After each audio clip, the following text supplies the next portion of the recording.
So we've seen something called as many-to-many relation in the previous video, right? So we've already seen this, and we've seen this many-to-many relation between customers buying, right? Customers buying, a customer buys a product, right? We've seen this relationship already. Now let's look at other types of relationships that are possible. And these are often referred to as the cardinalities of relationships, right? There are four possible cardinalities. There is one-to-one, one-to-many, many-to-one, and many-to-many, right? Again, these concepts, if you think about them logically, right? These are same concepts that you have studied in discrete mathematics in sets and relations, right? So if you recall, again, this is something that you probably studied in your 10th, 11th, and 12th class also, right? You must have studied something called as one-to-one relations, one-to-many relations, many-to-one relations, and many-to-many relations. So conceptually, whatever we are learning here is very much related to sets and relations. So I'll also use some diagrams. From sets and relations to make these concepts easy for you to understand. And I'll try to give as many examples as possible, right? So let's start one by one and understand them. So let's understand a one-to-one relationship, right? So first of all, how do we represent a one-to-one relationship? Very important, right? So imagine I have a customer who has a customer ID and a customer name, right? And there is also a driver's license. For every driver's license, let's assume I have an entity called driver's license, right? So for the driver's license, I have an ID associated with it, which is a unique primary key, and I have a date of birth which is placed for the person on the driver's license. There is a state which provides the driver's license, and there is an expiry date, or there is a date on which this driver's license expires. Now, if you think about it, a customer, again, in retail, especially in e-commerce, if Amazon is selling something like alcohol, okay, which it sells in some countries, or tobacco, right? It can only sell to customers after seeing their driver's license and validating their age, right? If their age is below a certain value in a given country, Amazon is not allowed to sell tobacco, alcohol, etc., right? Again, if you go to any bar or even restaurants, and if you order alcohol, they ask you for the driver's license or for any identity proof, right? So it's very, very important to understand that a customer, again, this is the data that Amazon might store for some customers, especially if it has to ship some objectionable items like alcohol and tobacco. It will only ship if you provide the driver's license. So if you think about it, a customer has a, so there is a relationship here like has a, and if you notice there is an arrow mark here, right? So if you notice in the previous examples, we did not have arrow marks, right? We just had lines. So the moment you see an arrow mark here, it means 1, 2.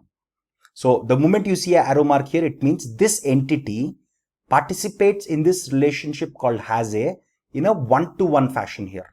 So this side is also 1, this side is also 1. That's why it's called one-to-one relationship, right? Because each customer has exactly one driver's license, and every driver's license, if you think, every driver's license is associated with exactly one customer, right? Very, very important. So if you want to understand this from a set theoretic perspective, imagine this is all the set of customers, right? Imagine this is a set of customers and this is the set of driver's license, right? Given any customer, there is a unique driver's license associated with him.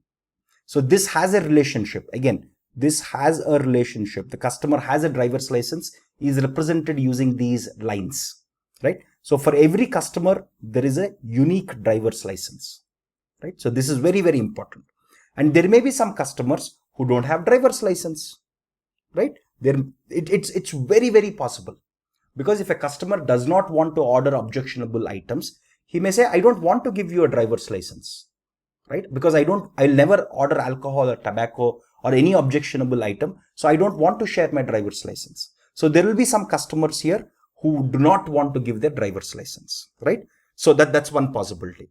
But every driver's license that we have in our database has to be associated with some customer, because how else would we get a driver's license into our system?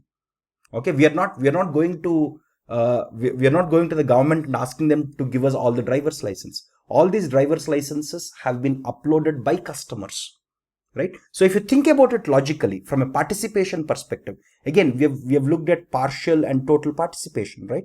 So we have already looked at partial and total participation in the previous video. So if you look at this, there can be customers. Again, this is a one-to-one relation. That is clear because every customer is related to exactly one driver's license and every driver's license is associated with exactly one customer. It's a one-to-one.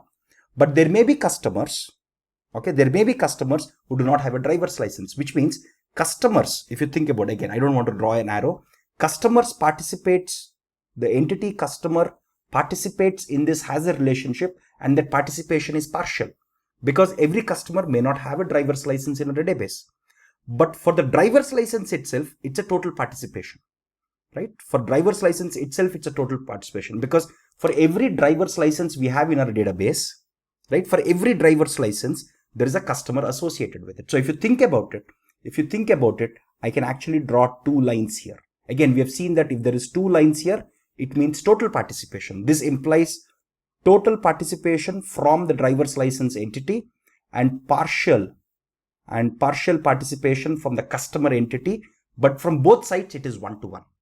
Okay, so if you think about it broadly, again, if you think about it very carefully, right? If you think about it very carefully, cardinality and participation are two concepts, right? So cardinality is one dimension and participation is another aspect. Okay, is an other dimension, right? And you could have one-to-one with partial participation. You can have one-to-one with total participation. All of those combinations and permutations are possible. Okay, just wanted to give that example here. Again, any diagram that is given to us, we can translate it into a very simple set theoretic diagram. And this is a set theoretic diagram, right? This is a set theoretic view of the same concept. And these diagrams, we will use them extensively to understand the concepts and to be able to make sense of what's happening. Okay, it's a brilliant way of understanding because this is something that we have been doing from our high school days, right? We have seen these types of diagrams and they're much more visually easy to understand. These are new diagrams for us. If you're learning databases for the very first time, these diagrams are slightly hard because it's the first time you're encountering them. But these types of diagrams we have been seeing since our 10th or even 9th grade in some colleges and in some schools, right? So we know what these are and we can easily understand and interpret them, right? Sounds good. So now let's look at one-to-many now. A slightly different variation now. A one-to-many. Now if you notice, a one-to-many looks like this. This is one because there is an arrow mark here. This is one. Okay, there is no arrow mark here. So this is many. Okay, one-to-many is also written as 1-to-m. Right? And here there is just one line, which means this is a partial participation. There are two lines here, which means it's a total participation. And if you notice, we've actually seen this earlier. We have seen this as an example earlier, right? An employee manages a team, right? Look at this. An employee, look, we have already seen this example a while ago, if you recall, right? So given a team, which has a team ID and a team name, given an employee, which has who has an employee ID and employee name, this relationship is managers. Every team needs one manager, exactly one manager, right? And this is total participation because every team needs to be managed by somebody, but every employee need not be a manager. Okay, so if you think about it from the set theoretic perspective, again, if these are your employees, okay, and these are your teams, okay, these are your teams, right? So for every team, look at this. This is a one-to-many, right? Which means, what does this imply? This means you could have an employee who manages a team. So every team here needs to have a manager, without failure. But there will be some employees who do not manage anything. That's why, because there are some empty left here, that's why this is a partial participation from the employee side. Because every team, look at this, for every team, for every dot here, there is a connection to the employee, which means there is total participation here. But there might be some employees, look at this, there might be some employees who might manage more than one teams, right? So this employee is managing two teams, which means there is a one-to-many relationship. One employee can manage many teams. That's why this is a one-to-many relationship. Okay, look at this. Very important. There are three aspects here. Very carefully, let's go one by one. This is the team's entity is totally participating in the relationship because every dot here or every team here has an employee that is associated with them. The employee entity is only partially participating in this relation because there are some employees or some dots here which are not connected to anyone. And this is a one-to-many because there are some employees who manage many teams. Right? I hope you understood this, right? This is a set theoretic view of what we are understanding here. And each line here, look at this, each line here corresponds to a manager's relation. And for each line, there will be a date associated with it. Okay. Each line here represents a manager's relation. Each line here represents a manager's relation. For each manager's relation, there is a timestamp. Again, I cannot underline it. I should avoid underlining things because underline basically makes it a primary key. Okay. So for every line associated with it, there is a timestamp. So on this, I might have a timestamp saying from 10/20/2017 onwards, this employee has been managing this team. This employee has been managing this team from 5/6/2018. Right? So there is a date or from timestamp associated for each of these lines. Okay. This is how you can easily interpret one-to-many relationships. Again, this is one-to-many where employee is partially participating and the team is participating totally. Okay. So let's look at many-to-one relation. Again, one-to-many and many-to-one are very, very related. See, when I look at it from this perspective, it is one-to-many. But when I look at it from this perspective, it is many-to-one. So whatever we learn for one-to-many can easily be translated to many-to-one. For example, let's look at this example, right? Suppose credit card is an entity. Credit card has a unique credit card number. A credit card number uniquely identifies a credit card. A credit card has the validation date from when it is valid up to what date it is valid. And it has a CVV associated with it. A 3-digit or a 4-digit number that is unique to it. And a credit card belongs to a customer. Look at this. A credit card belongs to a customer. If you look at this, there is an arrow like this, which means this is one and this is many. So this is a many-to-one relationship. Let me explain this from the set theoretic perspective, right? So this is your credit card and this is your customer. A customer can have multiple credit cards. Multiple credit cards can belong to the same customer, right? Multiple credit cards can belong to the customer, obviously, right? And there might be some customers who don't have credit cards at all. Okay. There might be some customers who don't have credit cards because they have bank accounts from which they pay all the transactions. Okay. All the purchases they make, they'll pay using bank accounts and not credit cards. Right? That's perfectly valid. And that's why this is a partial, and that's why this is a partial participation. But every credit card that we have in our system, look at this, every credit card that we have in our system has to be associated with an employee, right? Otherwise, why should we have a credit card in our system, right? In our database, imagine if you're an e-commerce company like Amazon, why should a credit card number be available with you without a customer being associated with it, right? So if you think about, for every credit card, there is a customer associated with it. And many credit cards can belong to a single customer, right? Very, very, very simple concept here, right? And okay, or in other words, if you want to think about, a customer can have multiple credit cards, but a credit card cannot belong to multiple customers. The other way, for example, this is not allowed. Let me draw it in a different color. A credit card cannot belong to 2 customers. This is not allowed. A credit card has to belong to exactly 1 customer. And for every credit card, there has to be a customer associated with it. So if you think about it, this is a total participation. So this is a total participation from the credit card entity. It's a partial participation from the customer because every customer may not have a credit card. And it's a many-to-one. It's not a many-to-many. Okay, because many credit cards can belong to 1 customer, but given, right, many credit cards can belong to a customer. But 1 credit card, look at this, 1 credit card cannot belong to multiple customers. Okay. And this is the set theoretic view of the same thing, right? Again, we will translate everything into set theory so as to make our life simple and good. Okay. It will make our life very, very easy.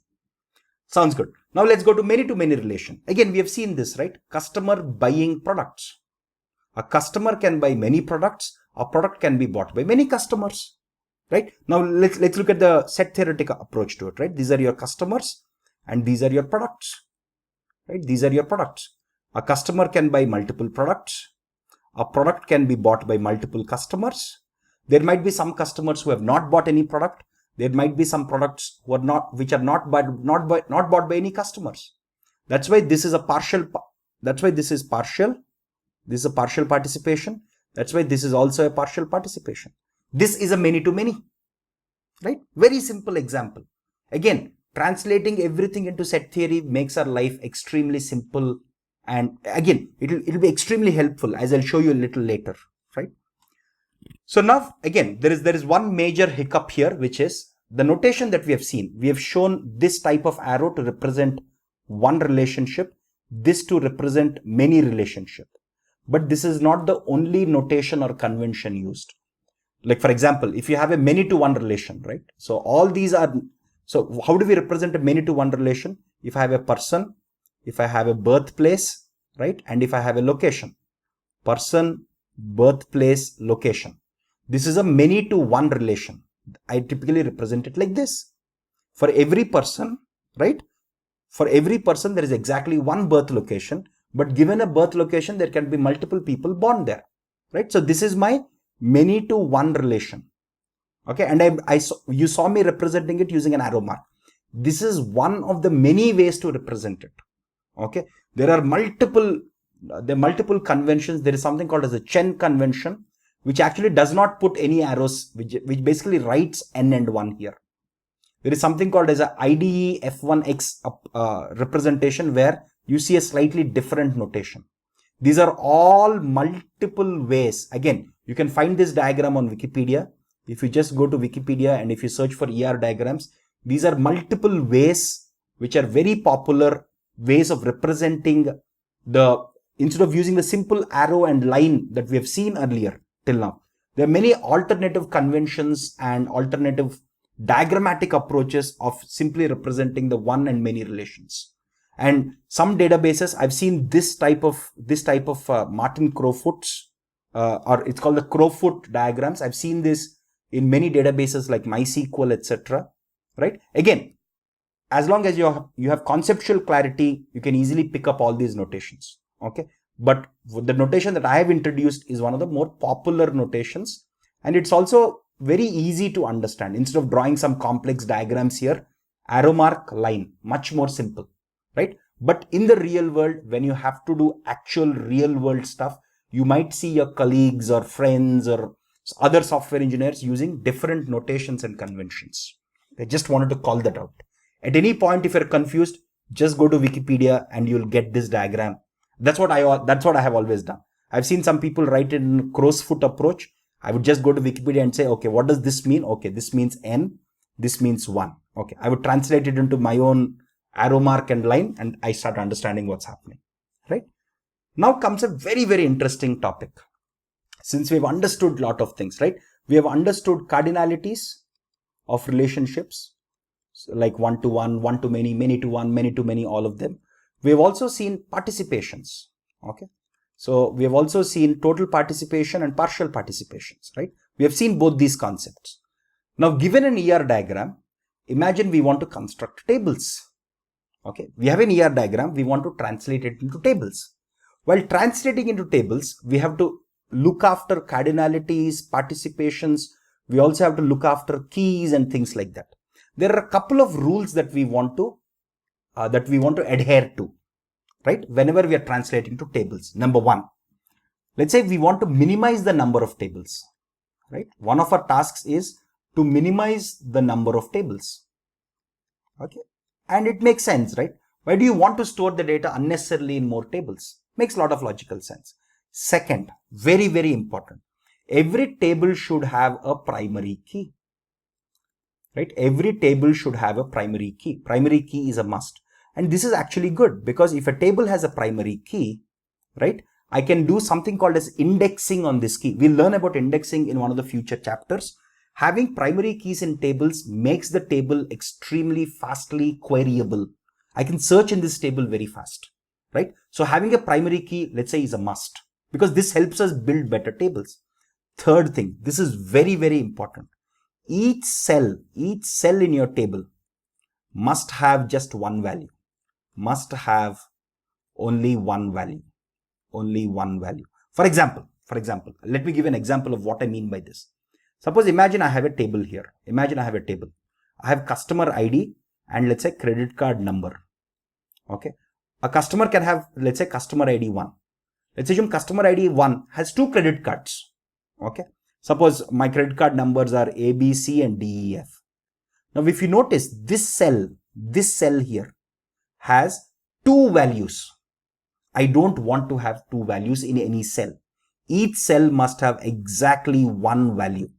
This is extremely important, because now if I have multiple values here, right, for me, the ability to search based on credit card numbers will become much harder. Okay. So in the whole design of databases, a very, very important thing that we will adhere to very often, especially in relational databases. There are non-relational databases where sometimes this type of property is violated. But as far as our discussion is concerned, as far as the relational databases are concerned, we will ensure that every cell, right, every cell in my table has exactly 1 value associated with it. I don't want to have 2 credit card numbers here, because the moment I have this, if I want to search on credit card numbers, it becomes much, much harder for me. Again, we'll understand this complexity of search when we learn about indexing strategies little later. But these are the 3 guiding principles that we will use while constructing tables from ER diagrams. I want to minimize the number of tables. For every table, I want to have a primary key, and each cell must have 1 value only. But cells can also have null values. Remember, cells can have null values. That's perfectly okay. Okay, and of course, primary key cannot be null. Right? We also know this primary key. The moment I say primary key, we know that primary key cannot be null. Right? So these are some guiding principles which we will use to actually translate ER diagrams to tables while minimizing the number of tables. So let's go step by step. We'll handle lots of cases here. Imagine I have a one-to-one relationship, relation. Look at this. I have E1, E2. I'll just take simple examples like this. E1 has A1 as a key. E2 has B1 as a key. I have a relation R. This is one-to-one. This is one-to-one. Both sides partial participation. Okay. Now given this question, what is the minimum number of tables? So the question here is, what is the minimum number? What is the minimum number of tables I can use? I need to construct to translate this ER diagram into tables, because at the end of the day, database is all about tables, right? What is the minimum number of tables I need while satisfying these 3 requirements? That's very important, right? So let's understand this, right? First, the best way to understand this is to draw the set theoretic diagram first. Step by step we'll go. I'll slowly explain you how to tackle this step by step. First of all, so this is your entity 1, this is your entity 2. Both of them are partial participation, which means there will be some entities in E1, there will be some entities in E2 which do not have any relationship, and it's a one-to-one. So look at this. So this is one-to-one. So wherever you have relationship, it is one-to-one, right? This is what you have. Now let me try to translate this into tables. Okay, because we want to minimize the number of tables, right? Can we actually do everything in one table? Let's see. Let's try that, right? So can I do everything in one table? Imagine I have a table which has A1, A2, B1, B2. These are all the attributes that I have to store, right? Imagine I construct one single table with all these attributes. Okay, the A1 is the first column, A2 second column, B1, B2. Let's assume all these are my columns. Now, can I store all of this data? Let's see. Now, first of all, what are the requirements that I want? I want to minimize the number of tables. That's why I started off with one table. And every table I want to have a primary key, and each cell must have exactly one value. Now here is a problem, because look at this. In this table, there will be some rows because this entity is not connected to any other entity here, right? So you will have, let's assume this entity value. Let's take this table, right? Let's take this table. Okay, let's take this table. Let's assume I'm trying to construct one table here. Okay, let's start with one table. We'll see that it's not possible, and we'll go to 2, we'll try 3, all of that stuff. Now let's assume this entity is there. Okay, let's call this entity as A1. Okay, so I'll have A1 here. Okay, A1 will have corresponding A2 also, but it is not related to any B1, B2. So this will be null, this will be null, and this will also be null because it is not related to anything, right? Now similarly, if you take this B1, what will happen? It will have B1, B2 values, right? It's not related to anything, so this will be null, and this will be null, and this will be null. Now amongst all of them, because one of the requirements that we had was that primary key must be there. Now if you notice, can A1 be primary key? No, because one of the values is null. Can A2 be primary key? No, because see, A1 cannot be primary key, A2 cannot be primary key, B1 cannot be primary key because it can be null, B2 cannot be primary key because it can be null, C1 cannot be primary key. So if I try to put everything in one table, I'm violating the second condition that I want, which is I want to have a primary key, right? So it's not possible to put everything in one table.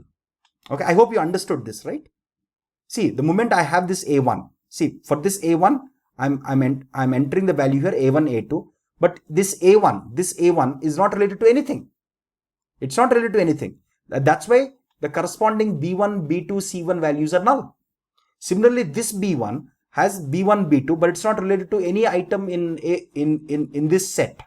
That's why these three values are null, right? I hope you understood this, right? It's violating the second condition here that a primary key is a must in each of my tables. Now here, none of these can be primary keys, and no combinations of them can also be primary keys, because just with these two examples I've shown, just with these two simple examples I've shown that some of these values are null, and by design, by definition, primary keys cannot be null, right? So one table is not possible.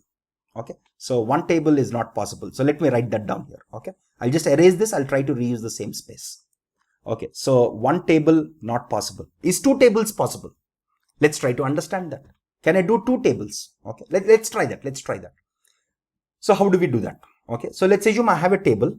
Okay, again, three tables is straightforward. Okay, three tables is very straightforward. A1, A2, I'll have it in one table.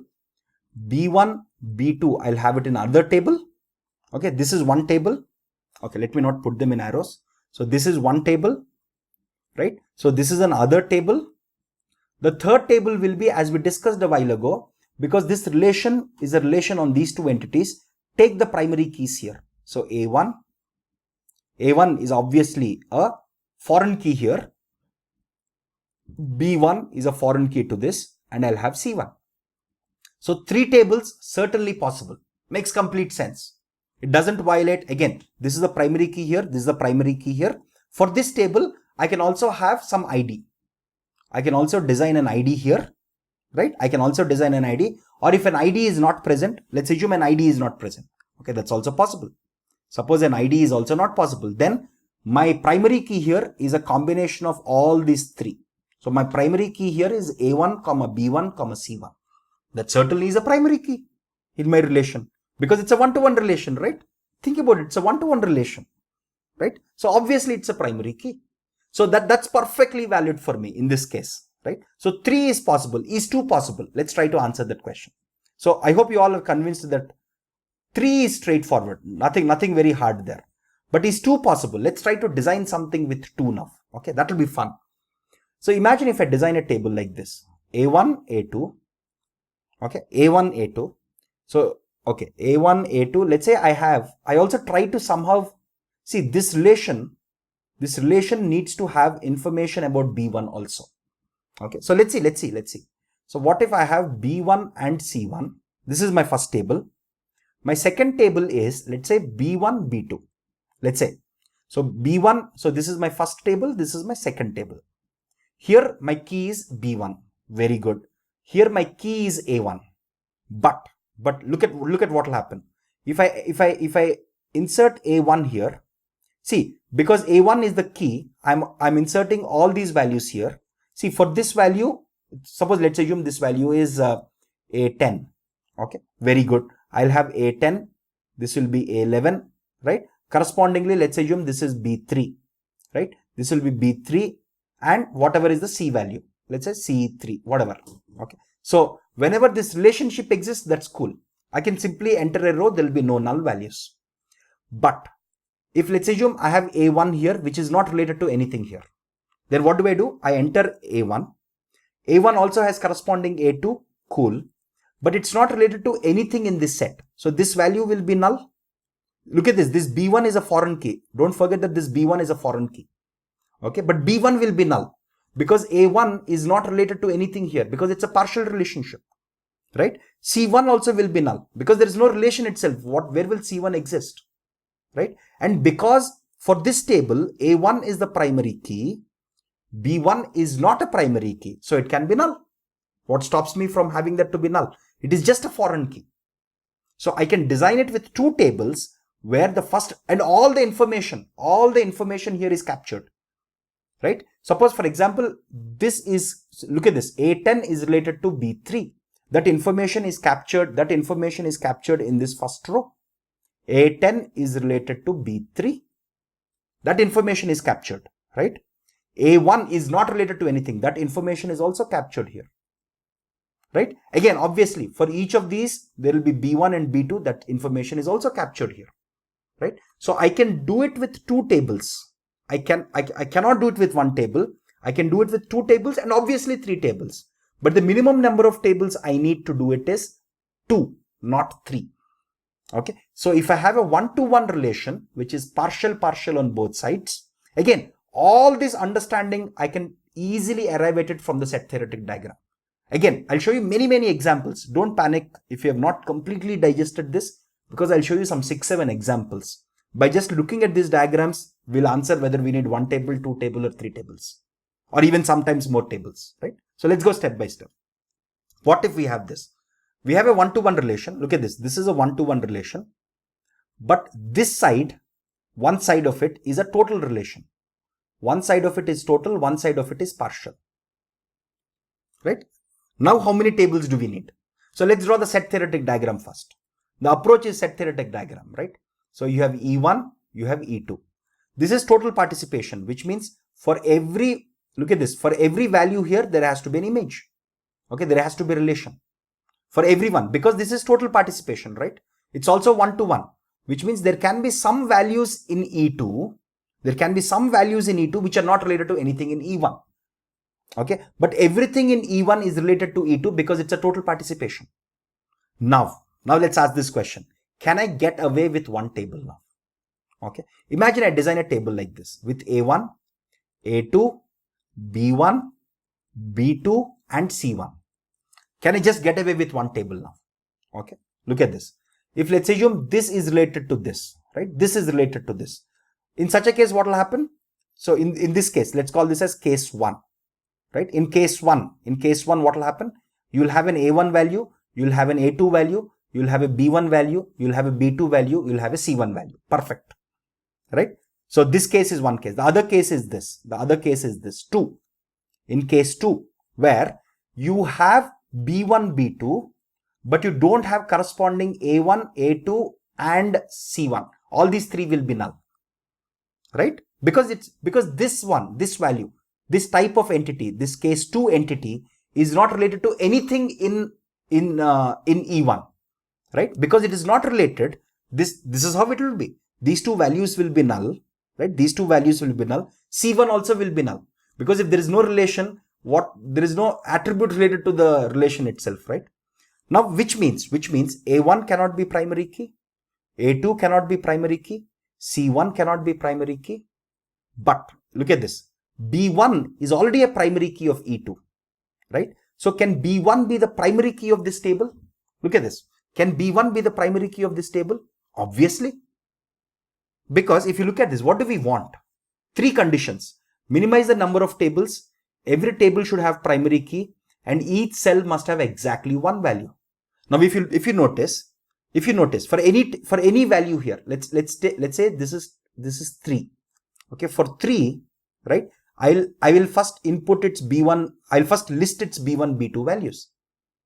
And since it is connected to exactly one entity here, since it's exactly connected to one entity, there will be exactly one value corresponding, one A1 value corresponding to it, one A2 value corresponding to it, and one C1 value corresponding to it.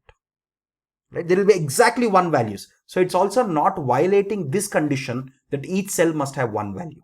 I'll show you cases where it will violate in a little while, right? So I can get away with one table. So one-to-one relation where I have at least one of them. So this side is total participation. Even if one of the two sides is total participation, my minimum number of tables equals to 1.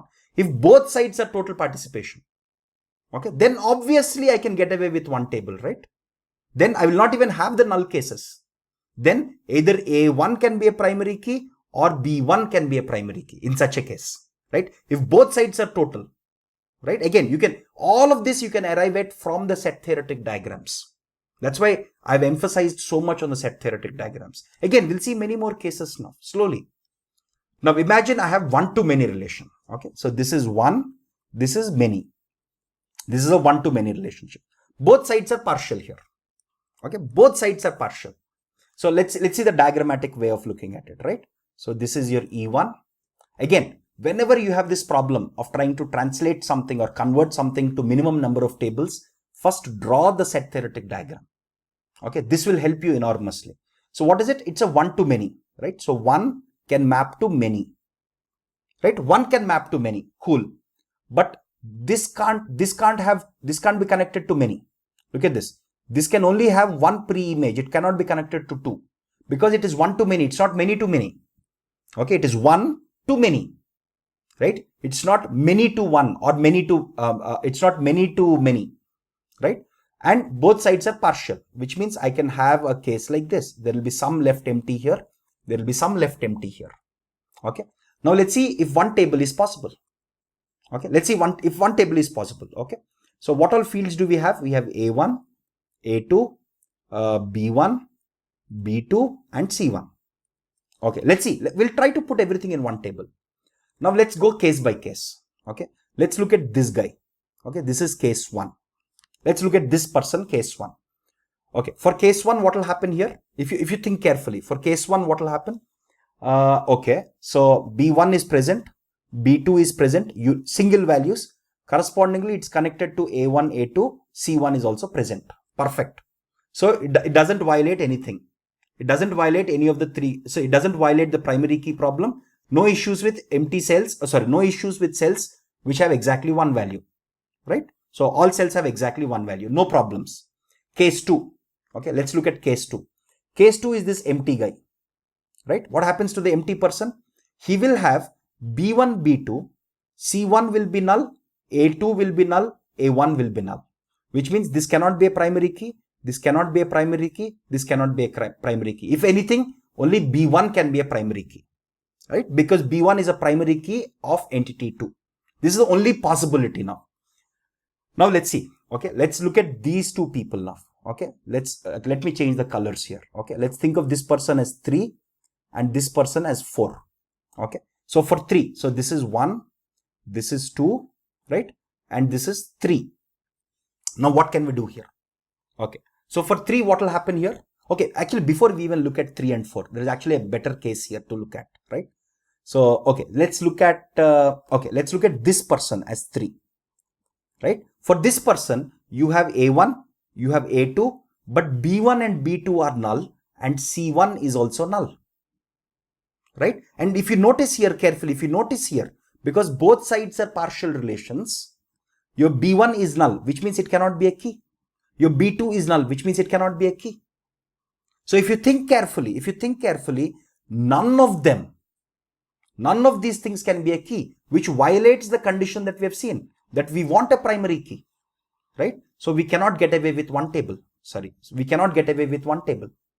So one table is not possible. Now let's see if we can do it with 2 tables. Okay. So I hope you have understood how I'm going step by step. Okay. Because we want to minimize the number of tables, I'm going step by step.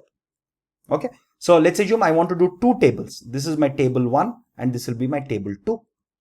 Right. What if my table 1 contains only A1 and A2? Okay. Let's say.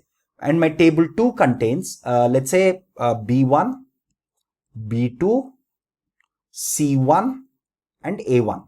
And obviously this A1 is a foreign key here. This A1 is a primary key. B1 is a primary key. Is this perfectly all right? Let's look at all the cases. Case 1. For case 1, what will happen? So there will be valid values here. There will be B1 value, B2 value, corresponding A1 value will also be present, obviously, and C1 value also will be present. Case 1, done. What about case 2? Case 2, for case 2, there will be nothing here because there is no map back here, right? So for case 2, what will happen? I'll have B1, I'll have B2, I will not have C1, I'll not have A1. And that's perfectly alright because my primary key here is B1. Case 2, this type of dot is also taken care of. Case 3, okay, this is my case 2. What about case 3? Okay, so this is your case 1. For case 3, what will happen? I'll have A1, A2, I'll not have anything in this table T2. Very good, right? Simple cases. Now comes the fun part. Okay, what if, let's take this case 4. Okay, let's take this 4, right? What will happen to 4? 4 is now connected to 2 entities in E2. Okay, 4 is connected to 2 entities. Okay, so what will happen? For 4, there will be an entry here corresponding to this value, right? And what about the entries here? Okay, what about these entries? I'll put them in squares, right? So the circle will be here for 4 squares, right? For the fourth relation, for these 4, these 2, I'll have a B1, B2 associated with it. I'll have a B1, B2. I'll also have a C1 associated with this, right? And I'll also have an A1 associated with it because this will basically point to this. And remember, this column can repeat. This column is not a primary key. It is just a foreign key, right? So for both of them, so let's call them case A, case B. For 4A and 4B, for both of them, I can make it work. There is no duplicates, right? Everything is working. There is a small detail that I want to tell you now. Imagine, so you might wonder, why did we break these tables like this? What if I broke the tables differently? What would happen then? Let me give you an example here, right? So let me erase this and I'll give you a quick example how everything will fall down if we change the way we construct the tables. Okay, let me give you a simple quick example.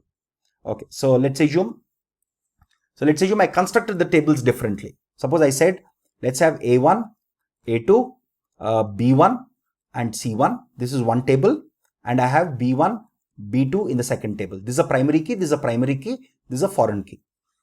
Now this type of table construction will break because if you take 4 now, right, it will have A1 associated with it. It will have A2 associated with it.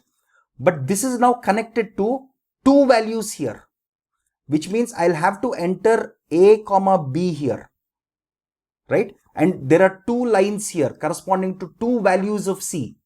Let's call this as C and C dash, right? So I'll have 2 values here, which means one cell, because look at this, because this one value, this one element here, right? Or one entity here is connected to 2 of them. Now, if I try to if I try to construct my tables like this, because I have to capture this relationship in this column, which means now I have two values here, which is not valid. If you look at the third condition, each cell must have exactly 1 value. But here if you notice, this cell has 2 values, A and B, which is not valid. So that's why this type of construction of table is not valid. The previous construction of table that I've shown you works. So this requires minimum of 2 tables to make it work. Right? I hope you are convinced with this. Now, let's take another case, right? So I have a one-to-many table. I have one-to-many with one side. So this is one-to-many and one side is total participation. Now, is one table sufficient now? Let's see. So let's see if only one table is sufficient. Again, as usual, we'll draw the set theoretic diagram. Right? This makes our life simple, right? E1, E2. Okay. So this is one-to-many. So one-to-many. So one-to-many means this is possible. And this is total participation. So this is total participation, right? So while this can be empty, right? Now what can I do? Let's see. Let's go case by case now. Imagine I construct one table, A1, A2, B1, B2, C1, right? Now look at this. Look at this from this perspective. Case 1, there is B1, there is B2, A1 is null, A2 is null, C1 is null. Look at it from this perspective, right? If you look at it from the point 2's perspective, right? There is A1 corresponding to it. There is A2 corresponding to it. There is B1 corresponding to it. There is B2. There is C1. Perfect. Right? Very simple. Anything else that is missing here? Everything is possible, right? So here, because A1, A2 and C1 can be null, they three cannot be. Look at this. They three cannot be your primary keys. The only possible primary key here is B1. Right? So you can look at any point. If you look at this point as point 3, this point has A1, it has A2, it has a corresponding B1, it has a corresponding B2, it has C1. It is not violating anything.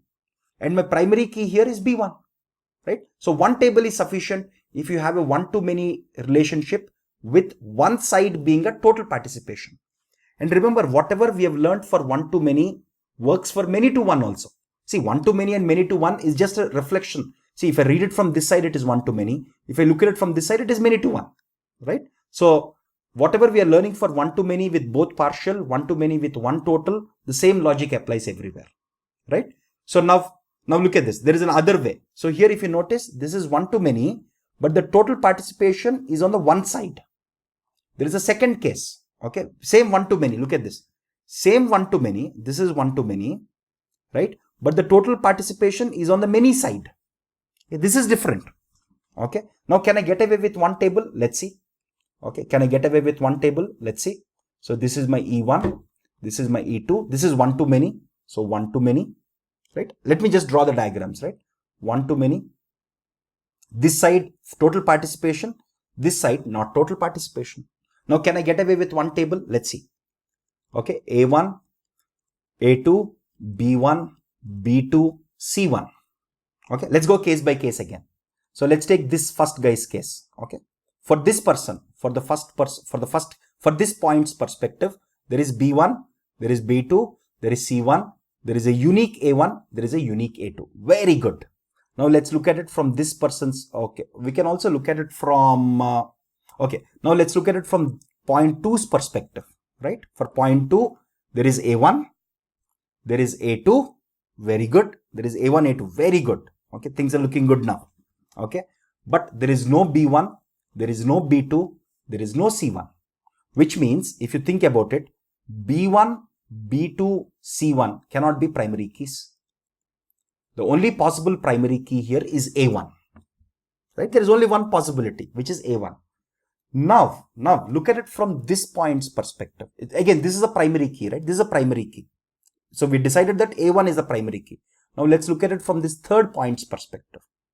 So because this is the third point, A1 is unique. So I have A1, I have A2.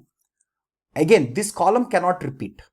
In this column, once I've entered this values A1, I cannot repeat it, right? Which means, and this is connected to two possible values of B1, which means I'll have to write these two values here, which means one cell now contains two values. Similarly, B2 also there are two values, C2 also there are two values. And why is this happening? Because A1 is a primary key. Remember, A1 is a primary key. Because B1, B2, C1 cannot be primary keys and A2 cannot be a primary key. Only A1 is a primary key. If A1 is a primary key, look at this. If you look at it from the perspective of the third point here, right? This third point I've entered its A1 value, I've entered its A2 value. Perfect. When it comes to entering its B1 and B2 value, I can't put them in two different rows because two different rows cannot have the same value because A1 is a primary key. Which means given a primary key, I should be able to uniquely identify a row, right? So one table is not possible here. I hope you understood the logic here, right? Again, just this is slightly intricate concept. So please rewatch this video if you're confused anywhere. But the set theoretic diagram is one of the easiest ways to digest this and to be able to make sense of it. Okay. Can we do it with two tables? Okay. Let's see. Can we do it with two tables? Let's again, we'll have all these points now. Okay. Let's try to do it with two tables. What if I have table 1, which consists of A1, A2 with A1 as the key and the second one as B1, B2, C1 and A1. Again, B1 is the primary key, A1 is the foreign key. Now, is this possible? Again, if you look at it from point 1, point 2, point 3's perspective, it will be possible. Because the 1, 2, again, why did the previous case fail? Previous case, everything worked except case 3. Why did it fail? Because this was mapping to more than one values. We had these cells with multiple values problem. right? And now what happens, because I've taken A1, A2 into a different one, so this 3 will have, so this 3 will have this value here. This 3 is, let's assume, connecting to A and B, right? So what will I have? I'll have A, right? I'll have B here, whatever corresponding value, it's 3 here, right? So this will be 3 corresponding values and 3, right? Because this is a foreign key. Look at this. This is a foreign key now. Foreign key can repeat, right? So all the problem that we have seen, wherein a cell had multiple values in the previous case, completely got eroded if I have 2 tables. So the minimum number of tables I need when I have one-to-many relationships with this side, with the M side being total, is 2 tables, right? In this previous case, in the previous case also we had 1 to M relation, but with the one side being total, and I just needed 1 table to solve the whole problem there. Okay, that's a subtle difference here. What if I have many to many? Okay, again, set theory diagram, right? Many to many, both sides partial, right? So many to many, so which means this can map to 2 of them. This can map to 2 of them. I'll have some more left. Now in this case, again, you can verify the same logic, right? I need to do, even if I try to do 2 tables, everything will break down. See, imagine if I try to do 2 tables like this, A1, A2, B1, again a foreign key, and C1. Suppose this is my table 1. My table 2 is, let's say, B1, B2. Okay, this will break down because in this, each A1 has to be unique. But given one A1, there are 2 possible values of B1 possible, right? Given one A1, there are 2 B1s possible here, because this is mapping to 2 values, right? So this sort of structure will not work. The other way, if I change this slightly, and try to actually put the relation on the other side, right? Imagine if I try to do the other way, which is, suppose if I try to do A1, A2, right?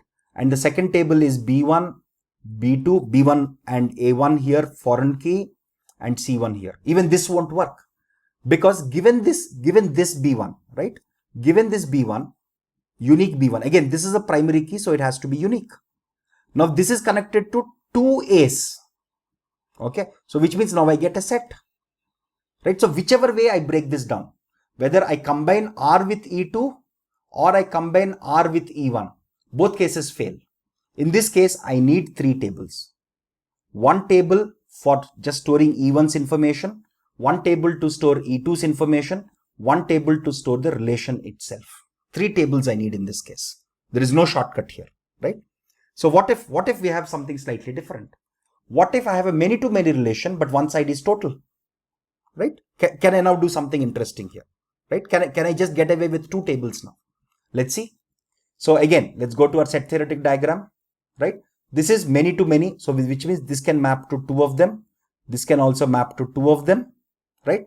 But this set is complete. This set is totally participating. This set is not participating, right? Can I get away with 2 tables? Let's see. Let's see if I can get away with 2 tables, right? Suppose if I combine E1 and R, right? Suppose if I combine E1 and R, so I'll get A1, A2, B1 as a foreign key, and C1. This is one table. The other table is B1, B2. Okay, this is one possibility. But here everything will break down, because given this A1, right, there are 2 possible values here. Right? So this type of structure will not work, because for this, again, A1 is a primary key here. Remember, A1 is a primary key. So given this value here, if I put this value, I need to put 2 values of B1 here. Similarly, 2 values of C1 here, which is not allowed, right? 2 tables again, whether I combine E1 with R, same problem will occur even if I do it the other way around, right? Even if I try to do the other way around. What is the other way around here? The other way here is having A1, A2 on one side and having B1, B2, C1, A1. This is primary key, this is foreign key.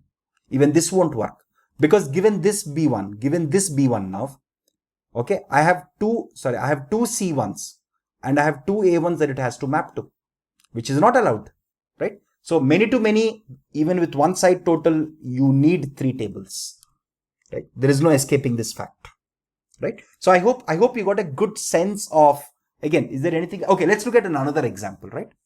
So slightly more complex example. It's a very interesting example nonetheless, okay? So how many tables would I need in this situation? Look at this. How many tables would I need in this situation? I have two entities E1, E2. Look at this. I have two entities E1, E2. E1, E2 is related with R1. E1, E2 are also related with the other relation R2. If you notice, R1 is one to many and R2 is many to many. Right? Now, how many tables do I need? Obviously, I can do it with 4 tables. The question here is minimum number of tables required. I can do it with 4 tables, obviously, trivially. 1 table for E1, 1 table for E2, 1 table for R1, 1 table for R2. Very trivial. This is trivial, literally doable. Now, let's look at a slightly more important case. Can I do it with 3 tables now? Right? Can I do it with 3 tables? Because I want to find the minimum number of tables. What if? Because this is a one-to-many relation. Let's actually draw this. Right? This R1 relation here. How would R1 look like? This is one to many, right? So one can map to many, right? And you could have some empty cells here also, right? The second case is many to many. Your relation R2 is many to many, which means you can have this, you can have this, you can have, again, there's nothing mentioned about participation. So we'll assume everything is partial participation, right? Now, can we do it with 3? That will be fun to see. Again, I have small hope because this side is one-to-many relation, right? Again, because this is one-to-many, can we do something about it? So let's see. Let's try to see this, right? I'll try to construct 3 tables, table 1, table 2, table 3, right? For table 1, let's assume table 1 only has A1 corresponding to E1, right? I'm just maintaining this in one table. In the second table, I will combine these two. In the second table, I'll combine these two. Okay. Again, here I'm not combining because one of them cannot map to multiple values. Okay. Remember, this is my E1, this is my E2. But for every E2, look at this. Because this is one to many, I can actually have a situation where I have B1 here as the primary key. I'll have A1 as the foreign key. I'll have also C1. Right? So B1 will not be null here. A1 may be null, right? Look at this. For this type of points, for these types of points, B1 is not null, but A1 will be null. Okay. So this part and these two I'm merging into my second. This is my second table. This is my first table. What is my third table? What if my third table is just simply speaking, okay, this is a relation. So my third table will be A1, B1 and D1. Okay. With these 3 being my key, right? Again, this is basically just, this is my third table. So I can do it with 3 tables, and it's possible primarily because of the one-to-many relation. Again, we have seen this, right? Whenever we had one-to-many relations, see, look at this, one-to-many relation, both sides partial, right? We have actually seen that example. Look at this, one-to-many, both sides partial. Here, I got away with 2 tables. Here, if you see this example, I got away with 2 tables. Same thing I have done here, literally. Same thing I have done here. Because this is a 1 to, okay, let me change the color here. Because this is a 1 to M relation, right? I put all of this in one table, in table 1. I combined these 2 into the second table. And this relation, because it is M to N, I can't combine with anything. I put this in the third table. So the answer to this is the minimum number of tables required is 3. You can't go to 2. Okay, primarily because this is an M2, it's a many-to-many relation table, right? So I hope, again, we can convert any ER diagram by following these simple set theoretic concepts and by adhering to these 3 simple principles that we want to minimize the number of tables, primary key cannot be null and it's a must in every table, each cell must have only one value, right? Again, I strongly recommend, if you think this is slightly confusing or slightly hard to grasp in the first go, I strongly recommend you rewatch this video and you'll be able to make sense out of it completely.